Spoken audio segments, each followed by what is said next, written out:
Last Easter, a group inspired by the so-called Islamic State attacked churches and hotels in Sri Lanka. The bombers' every move was captured on security cameras. He got quite close to my face, and I remember finding that really uncomfortable. He was almost breathing in my face. 8 men triggered huge suicide bombs. 269 people were murdered. The door just opened. I saw something that I never thought that I would see. In the months and years before, the Sri Lankan government had dozens of warnings. It is unconscionable that senior elected officials were made aware of warnings and of intelligence reports and absolutely failed to investigate. Despite the warnings, the bombers remained free. Had they acted promptly, there would be no Easter Sunday attack.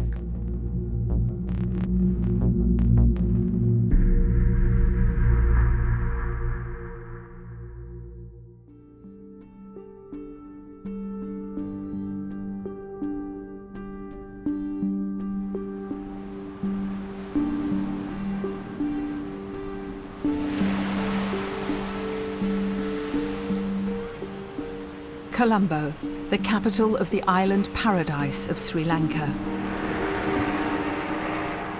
Easter Sunday, a year ago. Shangri-La Hotel is new and is a very luxurious hotel. Whenever I book to Sri Lanka, I always tend to stay in a Shangri-La Hotel. So I kind of feel safe and secured being in that hotel. A British academic who'd fled from Sri Lanka as a child refugee is visiting. I remember just looking through the window and I thought, wow, it's a beautiful day.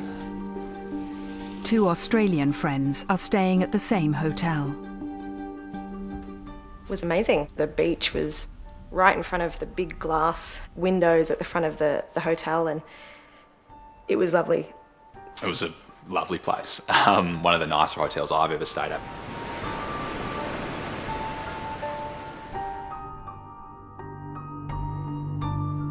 That Easter, CCTV captured a handful of local men checking into several luxury hotels in the city.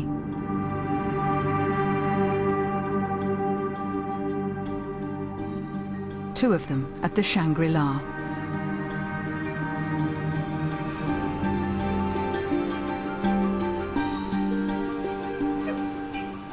Less than a mile away from the Shangri-La, the Cinnamon Grand Hotel.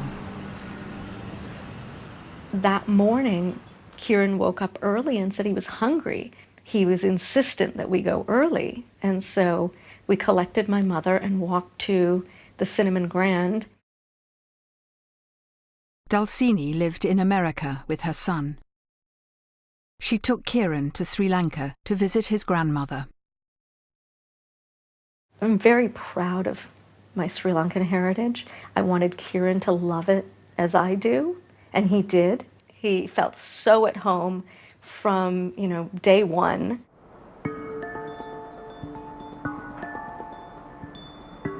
Sri Lanka is a melting pot of different religions, the majority Buddhists, but also Hindus, Muslims, and Christians.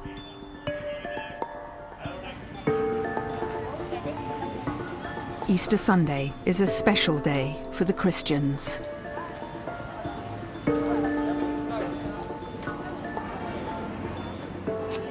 Easter Sunday is a very joyful day for all the Catholics. After the Mass, they go to their own houses and they have some parties, to share the joy of the resurrection of Jesus.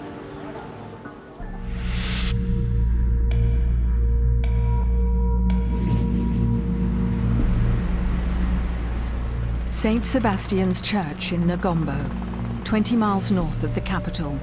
It's one of the largest churches on the island. There were nearly 800 to 1,000 people inside the church. So the church was packed, especially with the elderly people. A young man walks towards the church.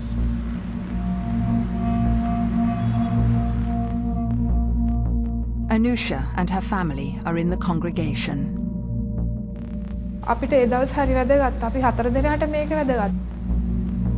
අවුරුදු 24ක් පුරාවටම ඒක අපි හැම පාස්කු ඉරිදාවකම පවුලක් විදියට අපි ඒ විදිහට යනවා. අපි අලුත් ඇඳුම් ඇඳලා හරි ආසාවෙන් තමයි පල්ලියට යන්නේ. The man, wearing a rucksack, crosses the courtyard and enters the church.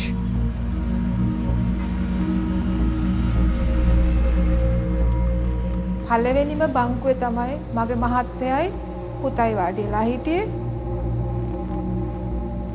ඊට පිටිපස්සේ බංකුවේ මයි දුවයි වාඩිලා හිටියේ. පිරිමි කෙනෙක් ඇතුල් වෙනවා දැක්කමම ලොකු ට්‍රැවලින් බෑග් එකක් දාන් හිටියේ ලොකු එකක්.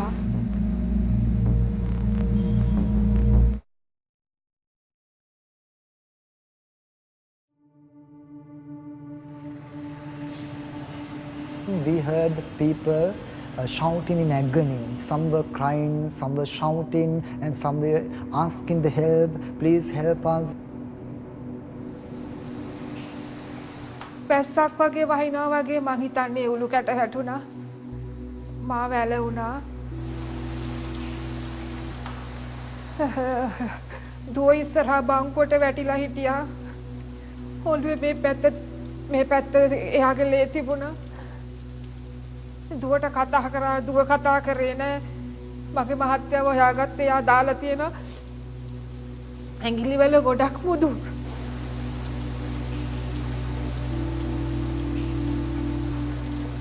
ඊට පස්සේ මං දැනගත්තා මගේ මහත්තයයි පුතයි ඉවරයි කියලා. මං දුවව බේරගන්න තමයි කෑ ගැහුවේ ඊට පස්සේ.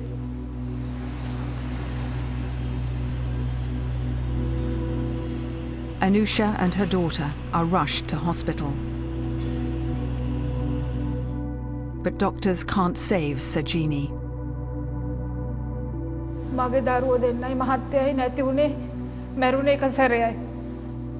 මං තප්පරෙන් මැරෙන එක්කෙනෙක්.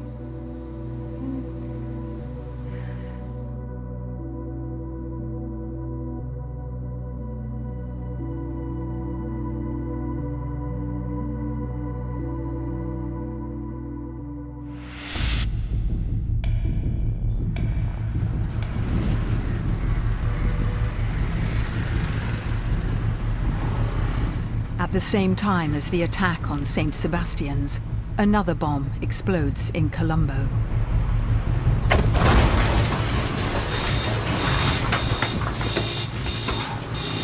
"54 people are killed at St. Anthony's Shrine."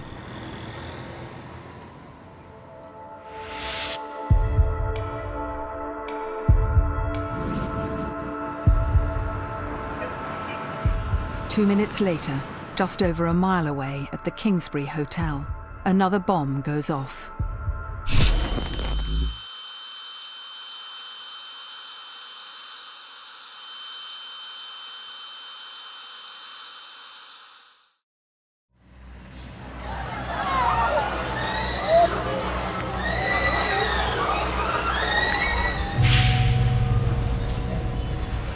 Three huge bombs had exploded across the island in quick succession, targeting Christians and tourists. Who could be capable of planning such a deadly and sophisticated attack? It was what one expert who'd tracked the growth of Islamist extremism round the globe for 25 years had long feared. The attack clearly demonstrated that the Islamic State or ISIS has now arrived in Sri Lanka, and there was a new wave of terrorism that was going to affect Asia, and Sri Lanka was going to be a key center.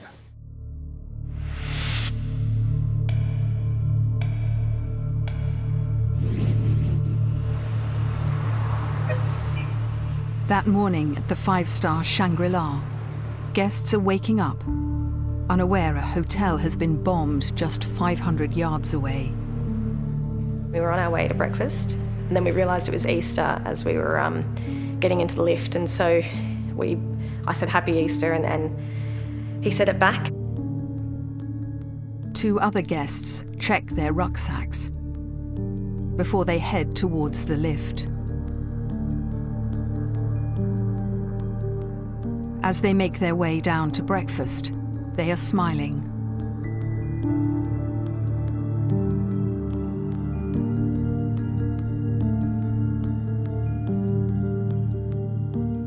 We walked into the restaurant past all of the stations of food. I remember picking up a little smoothie thing on my way.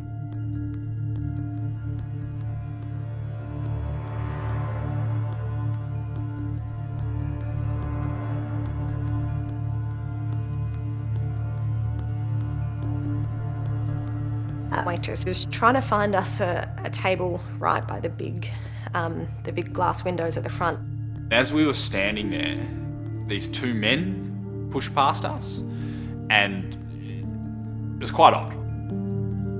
Right behind the Australian couple, the hotel's CCTV shows the men. They were swinging around these big backpacks that I found quite odd at the time, particularly because I only had my room key with me and my phone.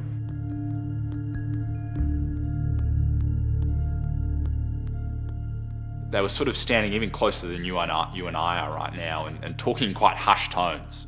One guy was looking quite intently around the area. He got quite close to my face, and I remember finding that really uncomfortable. He was almost breathing in my face.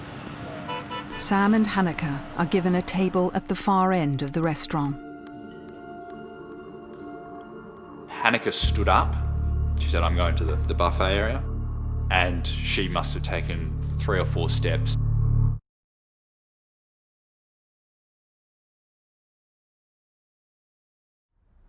All I remember was hearing a sound coming from my right. The next thing I knew, I was on the ground, and I couldn't hear anything. Everything's normal, and then it's not. Right, it was like the air was sucked out of the room almost. Glass blows out, roof comes down. I remember water coming down. It's almost indescribable how just the power. And slowly sound came back. I could hear some sounds from people who sounded like they were in pain. And the next thing I knew, I was on the ground, and Hanneke was sort of crawling towards me, saying, "I'm scared, I'm scared." I could see water kind of gushing from the ceiling, and I thought maybe that the building was collapsing in on itself.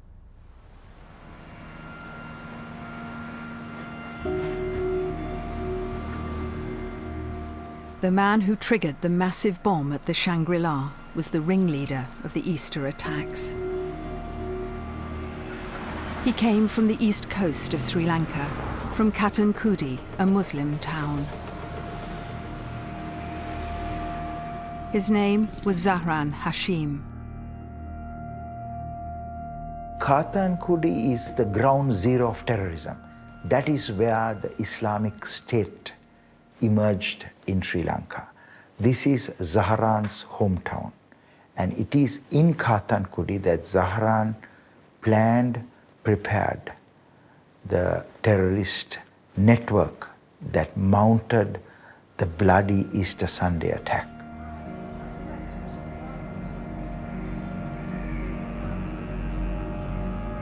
Zahran studied here at this traditional Islamic college. For 3 years he memorized the Quran, taught by Maulvi Aliyar. இவர் மிகவும் வறுமையான ஒரு குடும்பத்தைச் சேர்ந்தவர். இருந்தாலும் பாடங்களிலே இவர் ஒரு கெட்டித்தனமாக இருந்தார். From an early age, Zahran was different from the other students. அந்த நிலையிலே இருந்து அவர் மாறுபட்டுத்தான் சில குழப்பமான இந்த விஷயங்களை எங்களோடு அவர் ஆக்கியூ பண்ணி கொண்டிருப்பார். இவருக்கு நாங்கள் எவ்வளவுதான் நல்வழிப்படுத்தினாலும் அவர் நல்வழிப்படக்கூடிய ஒரு வகைக்குள்ள ஒரு பிள்ளையாக நாங்கள் பார்க்கவில்லை. ஆகவே முற்றுமுழுதாக விலக்கி விடுவோம் என்பதாக நாங்கள் விலக்கி விட்டோம். Zahran moved to another mosque. He started up his own increasingly hardline group. அப்பாவிகளை கொல்லலாமா அப்படின்னு கேக்குறாங்க. அப்பாவி என்ற ஒரு சாரார் முதல் இஸ்லாத்தில் இல்லை. ஒருவன் முஸ்லிமாக இருப்பான் அல்லது காஃபிராக இருப்பான். இஸ்லாம் மனிதர்களை. By 2016, Zahran Hashim was producing more and more extremist videos, like this one, distributed on YouTube and Facebook. His preaching alarmed Muslim leaders, who alerted the authorities. When I looked at the video, I was shocked. He's supposed to be a learned person in Islam, and that he was talking all rubbish. The Islam does not preach violence against innocents. So we, as a group, immediately reported him to National Intelligence. Zahran was put under surveillance, but allowed to continue his inflammatory speeches, often attracting large crowds. 2 years before the Easter attacks, he hired this hall in Katankudi to make a very public declaration. It rang alarm bells with the secretary of the local mosques, Abu Salih Uwais. He spoke in support of the ISIS, the Islamic State. An Islamic State. Did the authorities know what he was saying? We were informed by the spectators at the meeting that there were intelligence officers as well. For decades, the different forms of Islam coexisted peacefully in Katankudi, but Zahran now claimed that Sufi Muslims were heretics.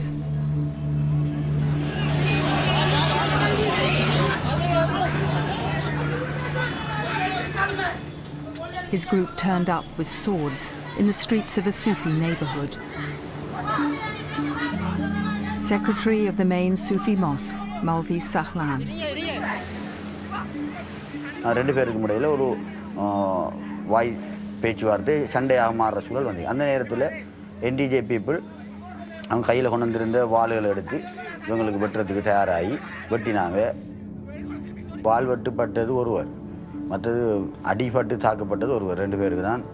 இவர் உடனடியாக கைது செய்வதற்கு நடவடிக்கை எடுங்கிறதையும் தெரிவிச்சிருந்தோம். Zahran somehow got away. The Sufi community took to the streets. They posted photos on social media, warning Zahran was trying to establish the Islamic State group on the island. Yet the police would fail to catch him for the next 2 years. Every time we checked, they said, no, we are still trying to find where he is.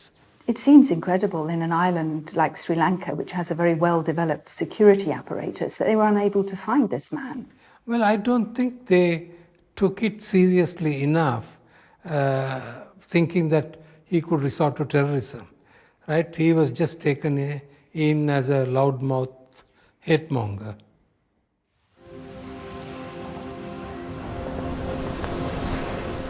The government were well aware the Islamic State group had established links to Sri Lanka.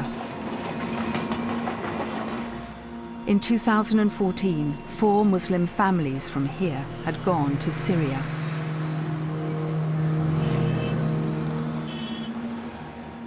"30 months before the Easter Sunday bomb blast, I revealed that in the parliament that there is a serious threat.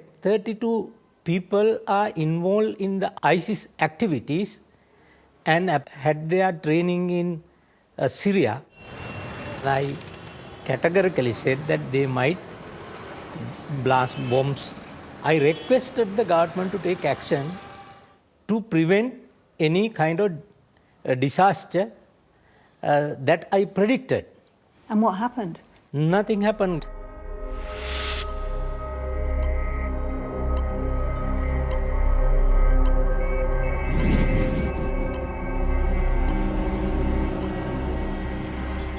At the Shangri-La that Sunday morning, as people fled the bomb blast, CCTV shows a second bomber. watching where the survivors are going, waiting for the moment. 40 seconds after the first bomb, he triggers his.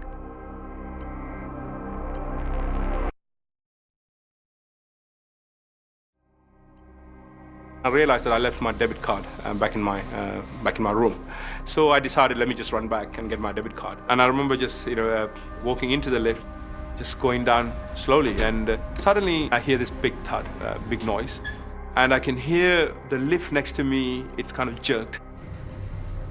I hear screaming of children, screaming. But my lift was going down. The second bomb has gone off right by the lifts, just outside the restaurant, to catch people fleeing the first one. The lift stops, makes this like a ding sound.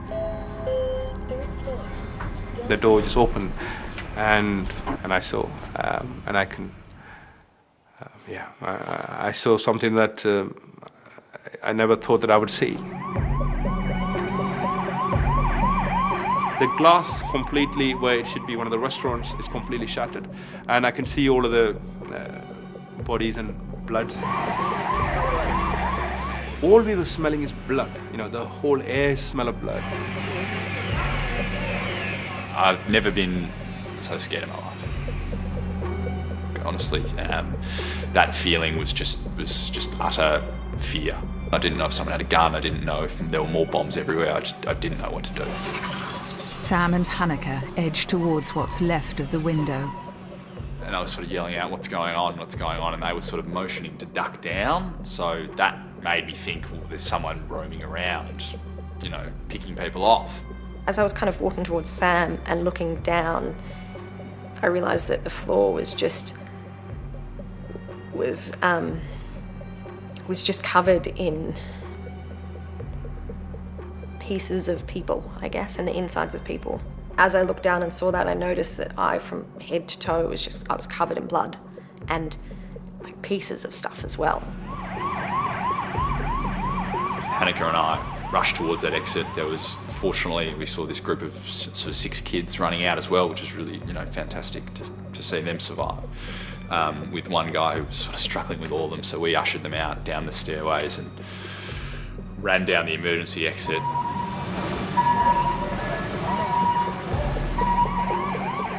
For Kieran, it was a flashback to the bloody civil war that gripped Sri Lanka for 25 years. A war he'd lived through as a child. He was sent to England to save his life when his brother was killed. When you see bodies, when I was young, when I was 11 years old, I saw my brother was shot and he died in my arm, and I seen all of that. But that was more dignified way, even to compare to what I saw in Shangri-La. Shangri-La is more, it's brutal.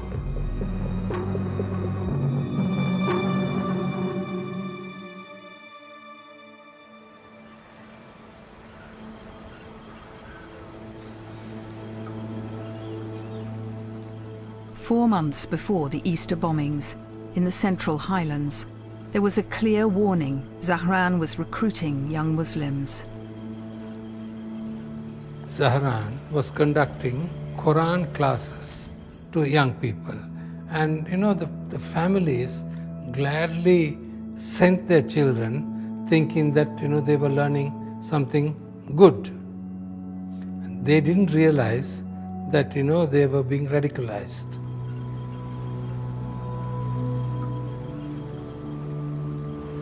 Zahran was using his Muslim recruits to stir up ethnic violence.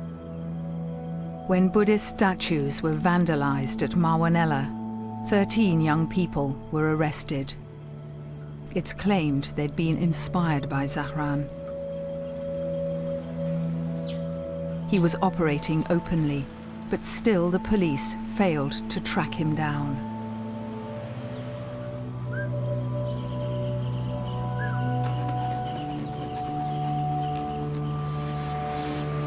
We also found that Zahran was not only in Mawanella, he had a few other places where he was conducting classes. So, that is something which the investigators followed up, right? So they took it quite seriously, but they couldn't trace him.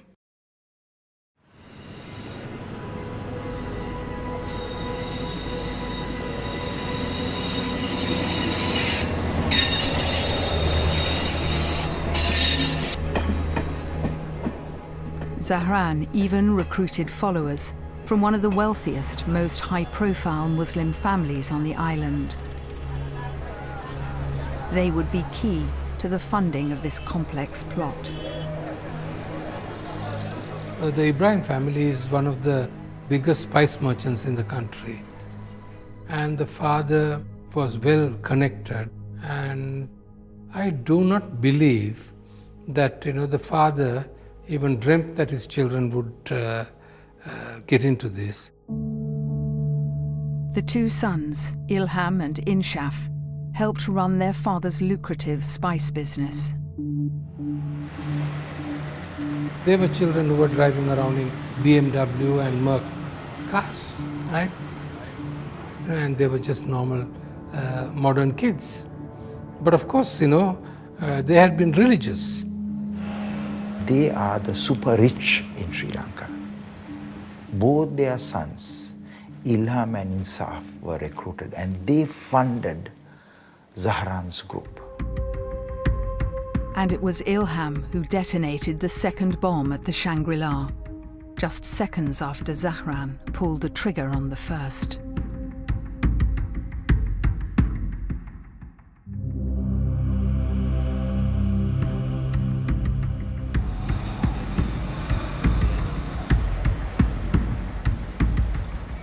That morning, near Zahran's hometown of Katankudi, a stranger arrives. He's seen on CCTV going into a mosque to prepare himself for the day ahead. 500 yards away, the Zion Church, Christians are preparing for the Easter service. When I met the people, they was very happy to celebrate the day of the resurrection of Jesus. So that's a very happy day for them. The pastor's son, Malkia, is there with his father. He was very happy on that day because he wore the new shirt on that day, the purple one. Chrysanthini is teaching Sunday school at the church. Sunday school வந்து நாங்க சந்தோஷமா பிள்ளைகளுக்கு அங்க special worship message எல்லாம் கொடுத்து கொண்டு இருந்தாங்க. பிள்ளைகள் நல்ல ஹாப்பியா இருந்தாங்க எல்லா பிள்ளைகளும். The young man at the mosque prays too.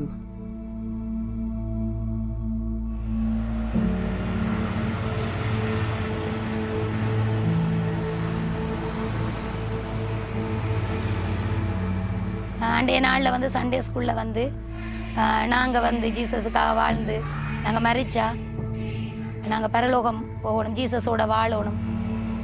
The man from the mosque arrives at the church. I noticed him. He wear that pink color shirt. When I noticed his face, he was sweating. Was he carrying anything? He is carrying a bag, the backpack like so. Chrysanthini finishes Sunday school and sees her husband Ramesh across the courtyard at the entrance to the church. இப்போ நான் ரமேஷை கூப்பிட்டேன், உள்ளே போவோம், worship தொடங்கிட்டு உள்ளே போவோம். இப்போ அவர் சொன்னார், இல்லை ஒரு ஆள் நிற்கிறார், அவரோட நான் பேசிட்டு அவரை அனுப்பிட்டு நான் உள்ளே வரேன், நீங்கள் பிள்ளைகளோட உள்ளே போங்க. அப்போ ரமேஷ் அந்த இடத்துல சொல்லியிருக்கிறார், பேக்கோட சர்வீஸுக்குள்ளே வரக்கூடாது, சர்ச்சுக்குள்ளே வரக்கூடாது. சதா காலங்களிலும் உயிரோடு இருக்கிறேன் என்ற நம்பிக்கையை எங்களுக்கு தந்தவரே உங்களுக்கு நன்றி. நாங்கள் Arathi. The Zion Church records the sound of their service starting. நீர் எப்பொழுதும் நல்லவராயிருக்கிறபடியினாலே நன்றி. இந்த நல்ல காலை வேளையிலுமாய் ஆண்டவரே, நீர் அல்பாவும் ஒமேகாவும் ஆதியும் அந்தமுமாயிருக்கிறபடியினாலே நன்றி. நீர் உயிர்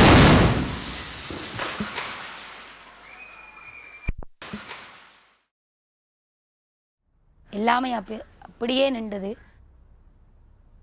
ரமேஷ் நின்ற இடத்துல வந்து நெருப்பு பற்றி எரிஞ்சு கொண்டிருக்கு. அவ்வளவு தீ அந்த இடம். எல்லாரும் சின்ன பிள்ளைகள், வளர்ந்தவங்க எல்லாரும் அங்கே இங்கே ஓடி தங்களோட உறவுகளை தேடி கொண்டிருந்தாங்க. என் ஹஸ்பண்ட் மற்றவங்களோட உயிரை காக்கும்படிக்காக ஜீசஸில் ஒரு ஏவதலோடு அந்த இடத்துல நின்று செயல்பட்டார். சேர்ச்சுக்குள்ளே இப்படிப்பட்ட ஒரு தெரியாத ஒரு தீமை விளைவிக்க வந்த ஒரு மனுஷனை போகாதபடி தடுத்தார். மற்றவங்க இதால் எத்தனையோ உயிர்கள் காக்கப்பட்டிருக்கிறாங்க. Just before the service started, Pastor Kumaran had left the church to take another service nearby. When I turned my bike, I noticed there's a big thick smoke coming out of that area. When I enter that church, it's bring the picture like it's my church, it's my people.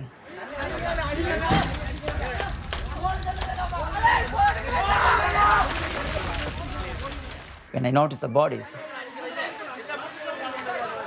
then only it's come into my mind about my children. Then I asked the people, where about my children? 14 children are killed, scores wounded. Pastor Kumaran searches all day in the hospital for his son. Until this 6:15 of that evening, I don't know about my son's death.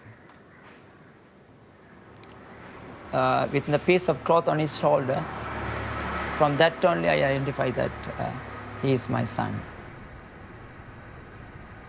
So that was the purple shirt that he was wearing for the first time? Yeah, there's a piece of cloth on the shoulder. It's remained there.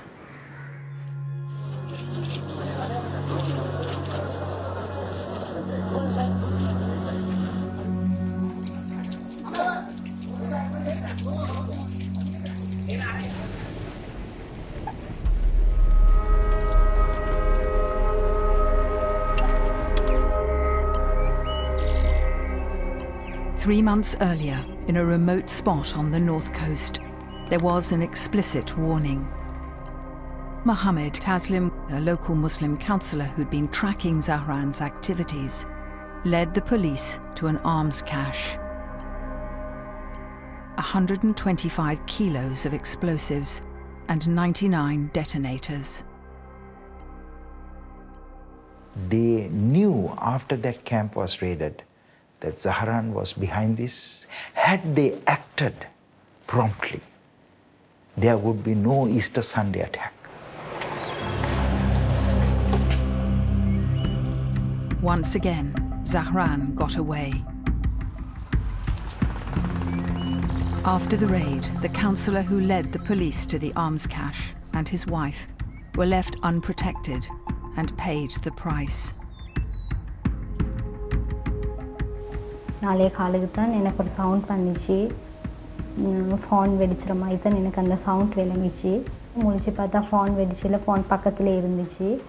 அதோட என்னமோ தெரியாண்டு இவரை நான் எழுப்பினேன், எலும்புங்கண்டு. அந்த எழுப்புறதோடு தான் எலும்பல்ல. Zahran had sent one of his men to break into Taslim's house and kill him while he slept beside his wife. He was shot in the head at point-blank range. அப்போ மௌத்தா பற்றி நான் யோசிச்சிருப்பேன். அப்போ மௌத்தா இந்த பேர் வரலாற்று எழுதப்பட்டிருக்கும். அனாதரவான நிலையில் ஒருத்தரும் கவனிப்பாராட்ட நிலையில் நான் இருக்கிறேன். Taslim was paralyzed down his left side. Sunday நடந்த பாம் பிளாஸை பார்த்த டிவியில் பார்த்துட்டு அழுதாரு. சரி மட்டும் அழுதாரு. நிறையா சாமான் இருந்துச்சு. பொம்மை செய்கிறதுக்கான பவுடர், அதே மாதிரி பயங்கரவாத தேவையான அத்தனை சாமான் இருந்துச்சு. இதை தேடி பிடிச்சி இந்த வேலை நடந்திருக்காதுன்னு சொல்லி 250 ரூபாயும் பழி பண்ணணும்னு நினச்சேன். Taslim is a hero because he informed the Sri Lankan authorities that the Islamic State was building a terrorist training camp and a storage dump very close to the ocean, where more weapons and more explosives would come. 4 men were arrested after the discovery in the coconut grove. But one of them was soon released, Ilham Ibrahim, who went on to bomb the Shangri-La.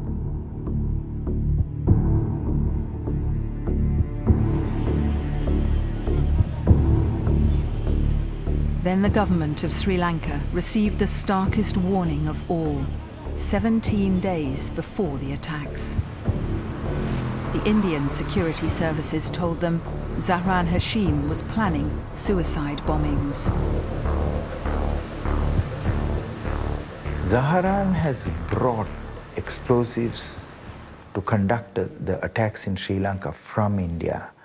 Based on that, the Indian intelligence was able to map Zahran's network in India and feed that intelligence back to the Sri Lankan services.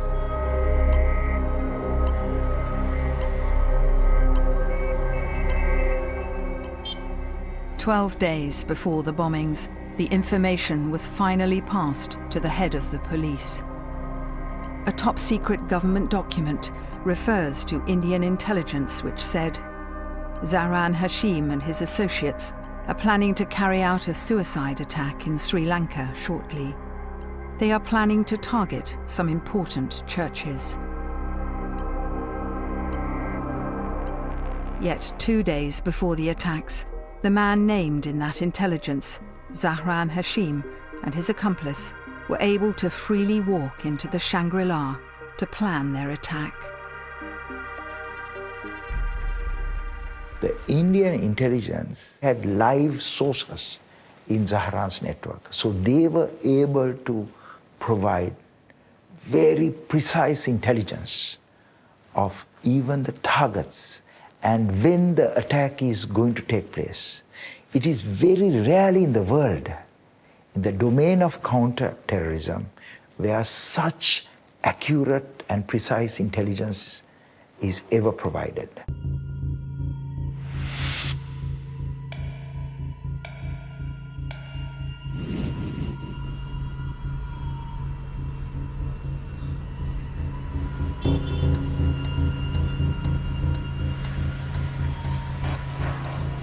We always sat in the same formation at a table by the window.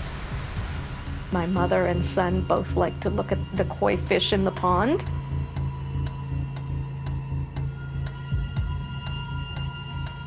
We were just chatting about the day, and Kieran fetched juice for himself and for my mother.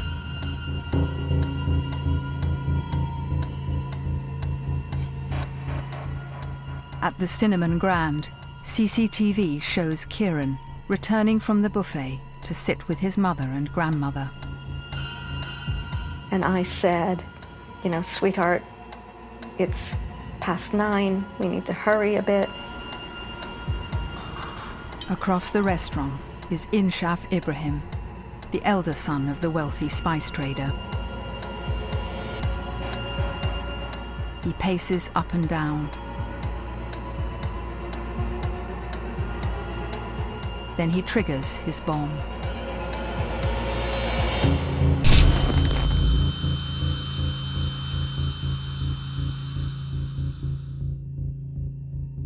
When I realized what was happening, it was the sound of my own screaming that brought me to awareness.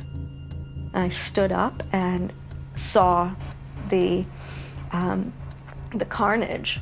The lights were off. There was glass, broken glass, water, bits of ceiling hanging, wires all over. And then I started hearing, you know, the screaming and seeing the bodies. I turned around and saw Kieran. He was slumped. And so I stepped around the table and grabbed his face and yelled, you know, baby, baby, open your eyes, you know, look at me. I saw a little flicker of movement, but he wasn't able to open his eyes all the way. I saw a restaurant manager and screamed to him to come carry Kieran out. In the rush to hospital, Dulcini and Kieran are separated.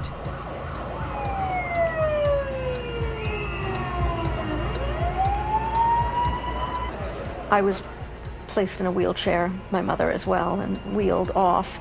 As we entered the emergency, I recognized my son's foot. He was on the first bed. I would know his foot anywhere. They were never able to restore a heartbeat or circulation.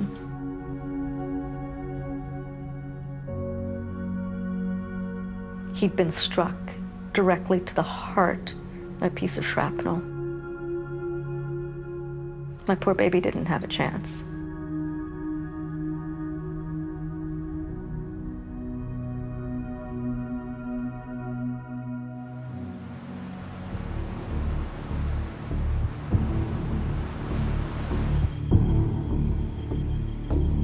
In the weeks before the attacks, Zahran moved his group into this safe house in Colombo, one of a dozen around the island, and he set up more training camps.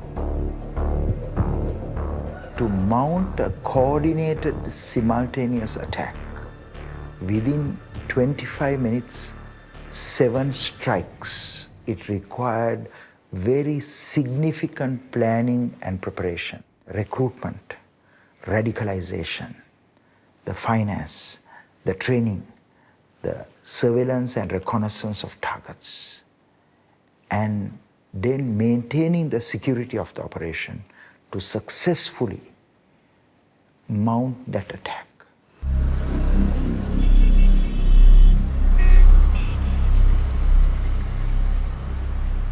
Zahran and his group prepared a video to make clear who had inspired them. They pledged allegiance to the leader of the Islamic State group. الشيخ أبا بكر البغدادي القرشي تكبير.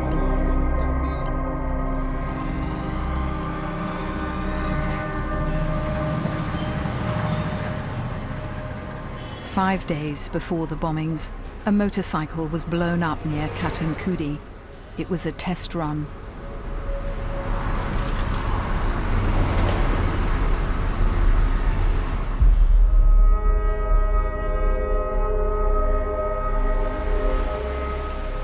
On the very morning of the bombings, just a couple of hours before, Indian intelligence sends yet another warning of an imminent attack on churches and tourists. But still no action from the authorities.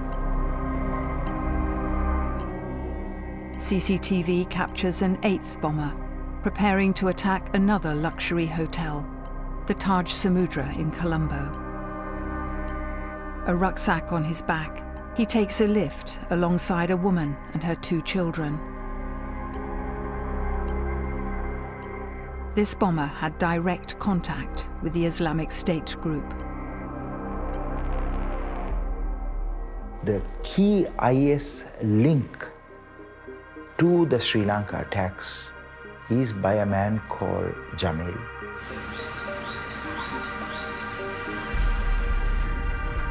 Jamil Mohammed came from this small Muslim village in the Central Highlands.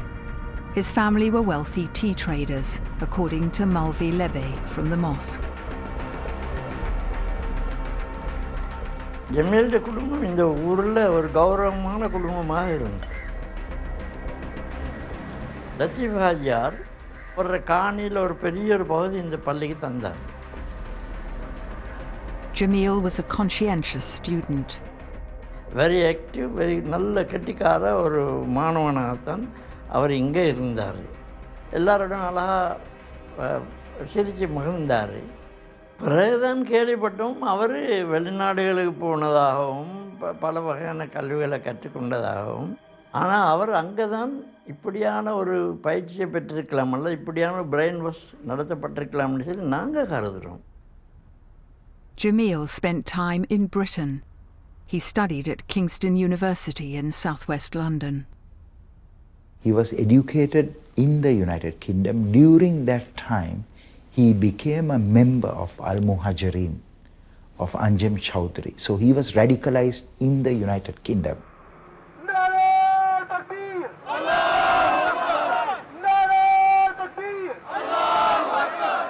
Okay, my dear Muslims, we're going to wrap it up here, inshallah.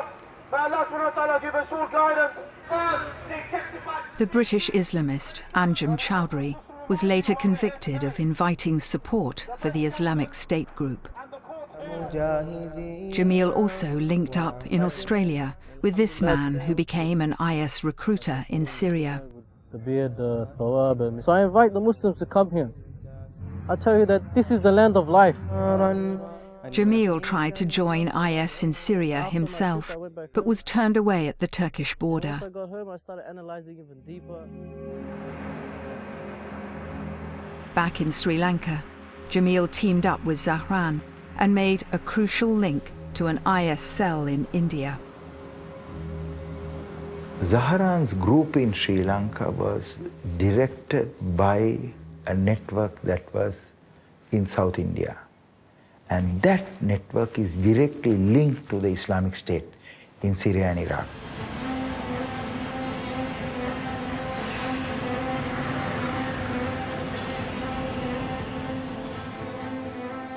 That Easter Sunday, Jamil walks into the Taj Hotel restaurant and takes out his phone.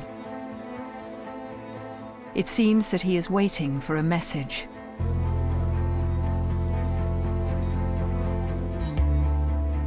His rucksack, weighing 50 pounds, is packed with iron nails, ball bearings, and a high explosive that's a hallmark of the Islamic State.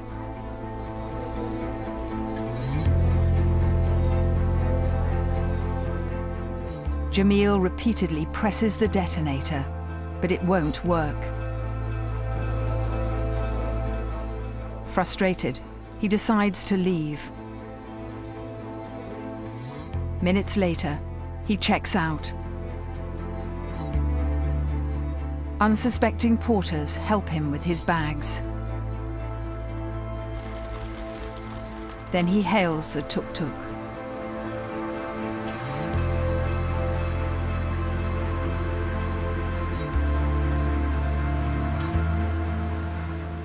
Jamil checks into a small guest house, then heads to a nearby mosque. He seems to agonize over what to do.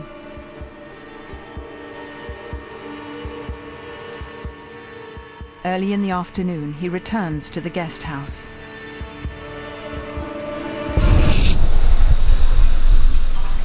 The explosion is caught on CCTV. Jamil kills himself and 2 guests.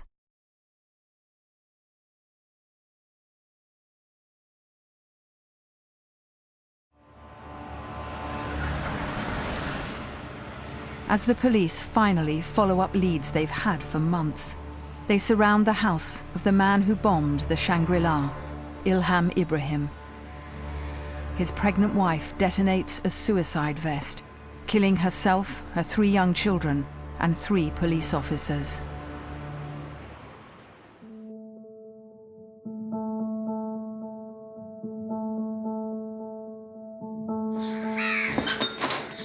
Police track down Zahran's family. As they approach, his younger brothers record a video. Inshallah, குஃபார் நாய்கள் எங்களை நெருங்கி விட்டார்கள்.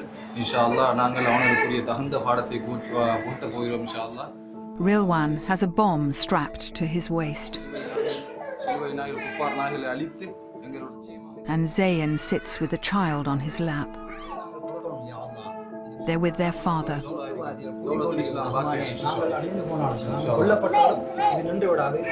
மனைவிகள் இருக்கின்றார்கள் இன்ஷா அல்லாஹ். அவர்களுக்கு நான் இந்த விரைவில் அவர்களுடைய கணவன்மார்களை இன்ஷா அல்லாஹ் மறுமையை சந்தித்துக் கொள்வார். சொர்க்கத்தில் சந்தித்துக் கொள்வார்.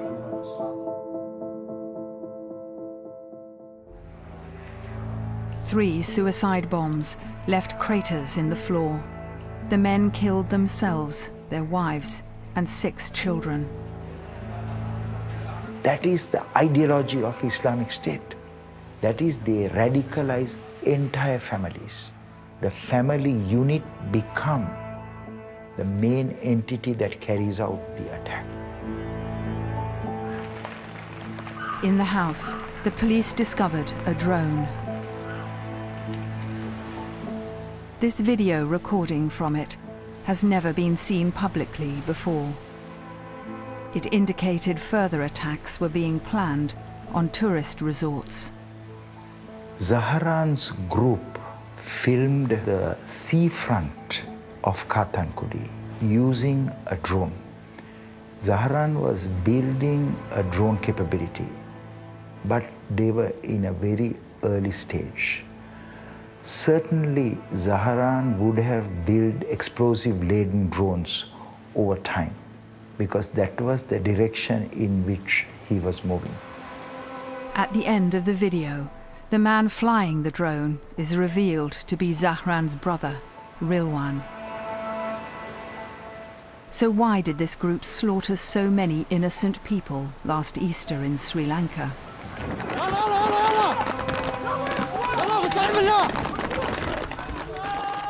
The answer lies 3,000 miles away in Syria.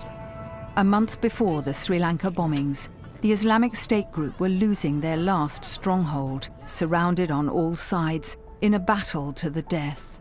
The instruction to attack churches, the instruction to attack luxury hotels came from IS Central. The Christians and the Catholics of Sri Lanka had done no harm to the Muslims, but they were brutally killed, maimed, and injured because that was the wish of IS Central in Iraq and Syria. 8 days after the Sri Lanka bombings, Abu Bakr al-Baghdadi, the leader of the IS group, appeared in a video. It was his first since he declared a caliphate 5 years earlier. وأما إخوانكم في سريلانكا فقد أثلجوا صدور الموحدين. Baghdadi singled out the Easter bombers, praising them for avenging the loss of IS's last foothold in Syria. أن معركة الإسلام وأهله مع الصليب وأهله معركة طويلة. It was to be his last video before the Americans found his hiding place. Al-Baghdadi took his own life, but his group lives on. The Islamic State is no longer a Middle East-centric group. It has spread in parts of Africa, in the Middle East, and in Asia. It has entered a phase of global expansion.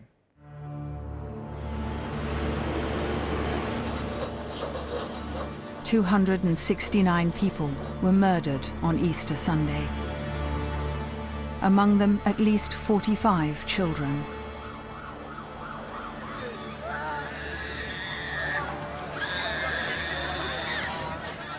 එයාලා තමයි මගේ මුළු ජීවිතේම වෙලා හිටියේ.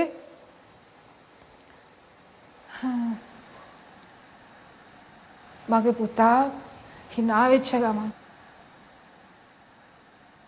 මේගේ හරීම සතුටින් සාමයෙන් තිබිච්ච ගයක්. දැන් මේක ඇත්තටම අමු සොහනක් වගේ. ඒගොල්ලෝ මම වගේ පෞල් කීයක ජීවිතේ නැශ කරාද? තමන්ටත් දරුවෝ ඉන්නවා කියලා හිතන්න ඕන. තමන්ටත් අම්මා තාත්තලා ඉන්නවා කියලා හිතන්න ඕන. මම එහෙම මිනිසුන්ට සමාව දෙන්නේ නැහැ.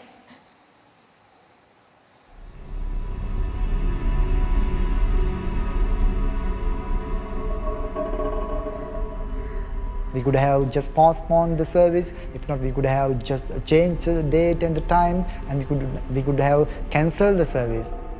But the authorities did not convey the message, pass on the message. They must be punished so that hereafter such a thing will not happen. They must be responsible.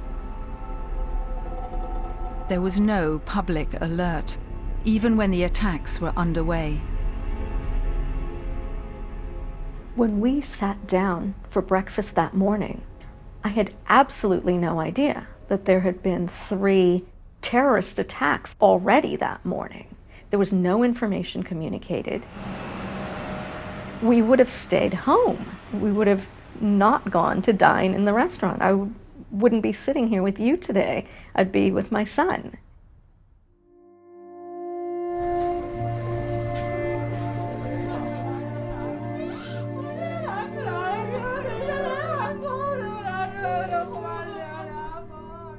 So how could the Easter bombings have happened after all the warnings?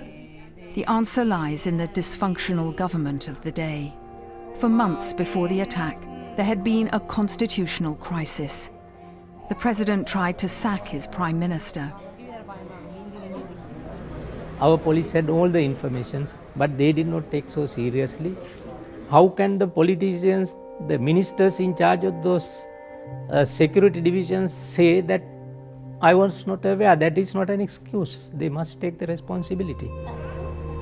In the poisoned political atmosphere, vital information fell between the cracks.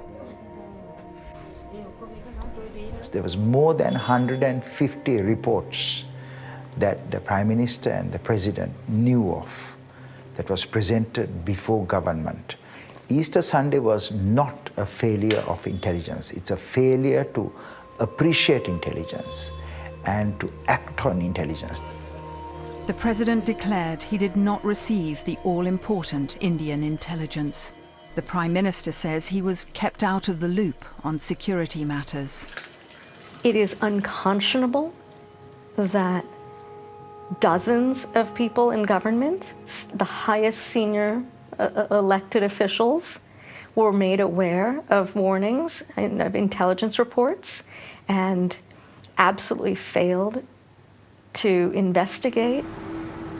A year on, Sri Lanka's new government is still investigating why so many warnings were ignored and who is to blame. Kieran's father and I feel that it is a call for accountability, the highest elected officials. We've had no acknowledgement that we've lost the most precious person in our lives from the Sri Lankan government. Nothing at all, not even a condolence.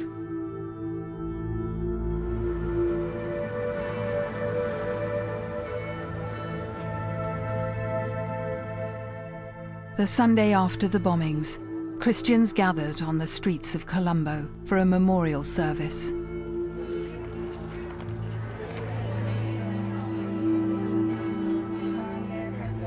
What happened in Sri Lanka is a warning to us all.